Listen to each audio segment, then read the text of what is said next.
54 காமராஜ் முதல்வர் ஆகிறாரு. முதல்வர் ஆன உடனே அவர் எடுத்த முதன்மையான நடவடிக்கையை இந்த கல்வி சீர்திருத்தம் தான். ஷிஃப்ட் சிஸ்டம்லாம் அபாலிஷ் பண்ணிடுறாரு. எதற்கு சுதந்திரம் அடைந்தோம்? நம்ம கட்சியில் இருக்கக்கூடிய பணக்காரன்லாம் சும்மா உட்காந்துக்கிட்டு இருக்கான். அவன் உள்ளூரில் தனியார் பள்ளிக்கூடங்கள் ஆரம்பிங்க, பஞ்சாயத்து சார்பாக ஆரம்பிங்க, நாம் ஊராக சொல்லி நிதி திரட்டுவோம், கல்வி மாநாடு, கல்வி வளர்ச்சி மாநாடு போடுங்கன்னு சொல்லிட்டு சுந்தரவடிவேலை நியமித்தார்.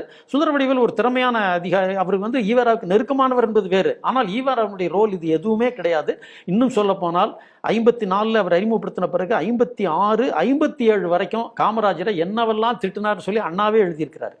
தேர்ட் ரேட் மேன் எழுதுறார். 3ஆம் தர மனிதர், பார்ப்பனர்களின் முகமூடி, இவர் முதலாளிகளுக்கு இரும்பு தூண், அந்த இரும்பு தூண் மாதிரி துணை நின்றவர், இப்படியெல்லாம் தான் எழுதுறாரு. அவர் எந்த விதத்திலும் ஆதரிச்சு பேசவே இல்லை.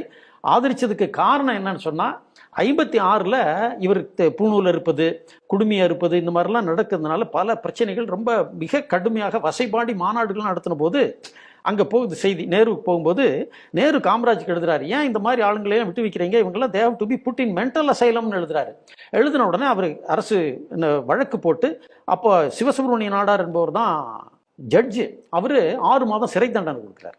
அந்த சிவசுப்ரமணிய நாடார், சிவநாடார்னு சொல்லக்கூடியவருடைய தந்தை, இப்பொழுது HSCல இருக்கக்கூடிய சிவநாடாருடைய தந்தை. ஆமாம், சிவசுப்ரமணிய நாடார், அவர் தான் ஜட்ஜு, அவர் தான் 6 மாதம் சிறை தண்டனை அடைக்கிறாரு. அப்போ இவர சிறைவாசம் அனுபவிக்கிறாரு. அந்த நேரத்தில் ஜட்ஜை எதிர்த்து இவங்களால் ஒன்றும் பண்ண முடியாது. ஏன்னா ஜட்ஜை இது பண்ணால் மிகப்பெரிய தண்டனைக்கு ஆளாக நேரம்.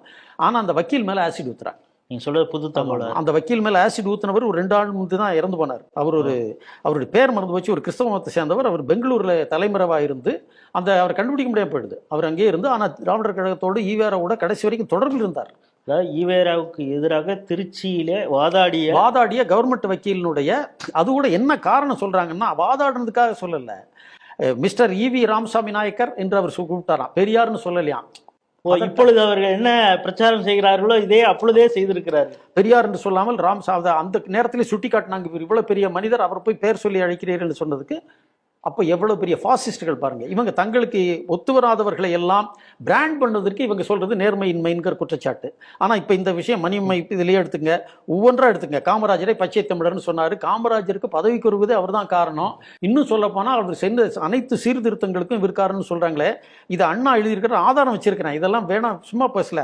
57 வரைக்கும் ஈவேரா காமராஜரை எந்த விதத்திலும் ஆதரிக்கவில்லை, வசைபாடி தான் வந்திருக்கிறாரு. அதற்கு பிறகு அவர் ஆதரிப்பதற்கு இது ஒரு காரணம். சிறை தண்டனை அனுபவித்த பிறகு அவருக்கு இனி காமராஜரை பழகித்துக் கொள்ள வேண்டாம். 2வது, காமராஜ் அந்த கம்யூனல் ஜிஓ என்று உண்டு. 1927 அந்த இடஒதுக்கீடு பிரிட்டிஷ் காலத்திலேயே ஒன்று கொண்டு வர்றாங்க. அது தமிழ்நாட்டுக்கு ஜஸ்டிஸ் பார்ட்டி காரணமாக இருக்கலாம்.